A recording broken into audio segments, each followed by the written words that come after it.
Pernah nggak sih kamu lewat jembatan tua malam-malam, hawa dingin, suara jangkrik, dan tiba-tiba kamu dengar suara bayi menangis dari kejauhan?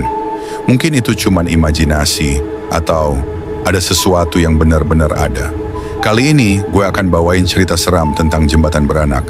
Sebuah legenda yang diambil dari kisah nyata.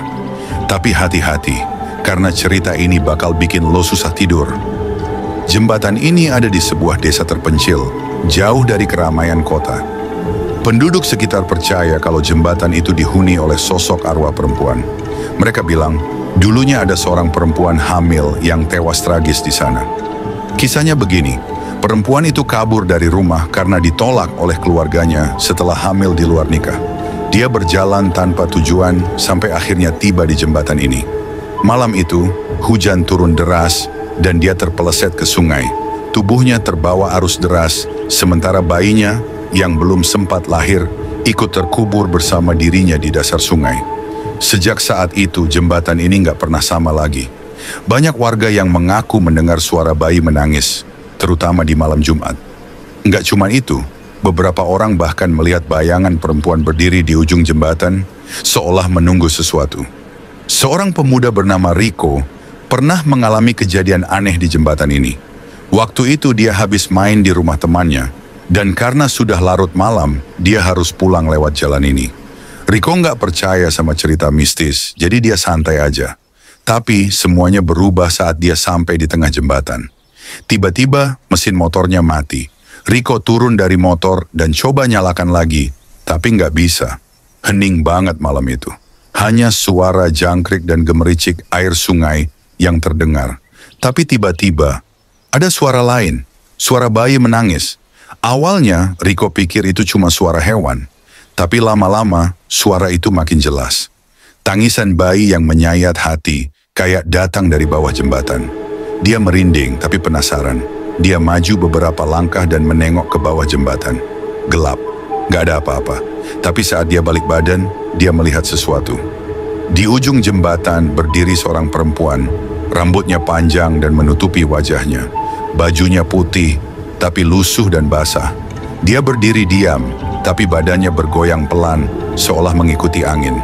Rico langsung panik. Dia coba starter motornya lagi sambil baca doa.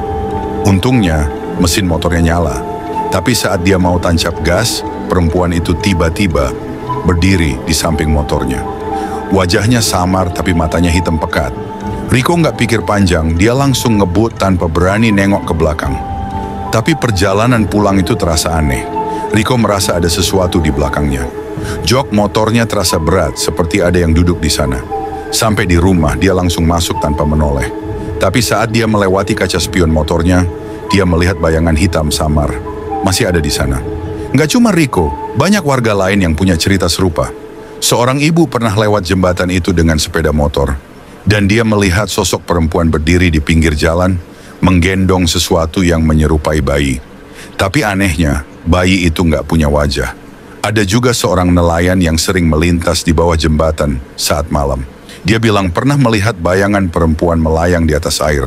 Setiap kali dia mendekat, bayangan itu menghilang begitu saja. Warga percaya, ini adalah arwah perempuan yang masih mencari anaknya yang hilang. Jembatan beranak ini masih ada hingga sekarang, dan masih menyimpan banyak misteri. Warga sekitar selalu mengingatkan siapapun yang melewati jembatan itu untuk tidak berkata kasar atau sombong. Karena mereka percaya arwah penunggu jembatan itu nggak segan-segan untuk menunjukkan dirinya kepada orang yang tidak sopan. Cerita ini bukan sekadar legenda, tapi jadi pengingat buat kita semua. Dunia ini lebih luas daripada yang kita lihat. Jadi, selalu hormati tempat yang kita datangi. Siapa tahu ada sesuatu yang nggak kasat mata sedang mengawasi. Jadi, itulah kisah seram dari jembatan beranak. Kalau kamu punya pengalaman seram di tempat angker, share di kolom komentar. Siapa tahu cerita kamu bisa kita angkat di video berikutnya. Jangan lupa like, share, dan subscribe untuk kisah-kisah horor lainnya. Sampai jumpa di cerita berikutnya. Kalau kamu masih berani,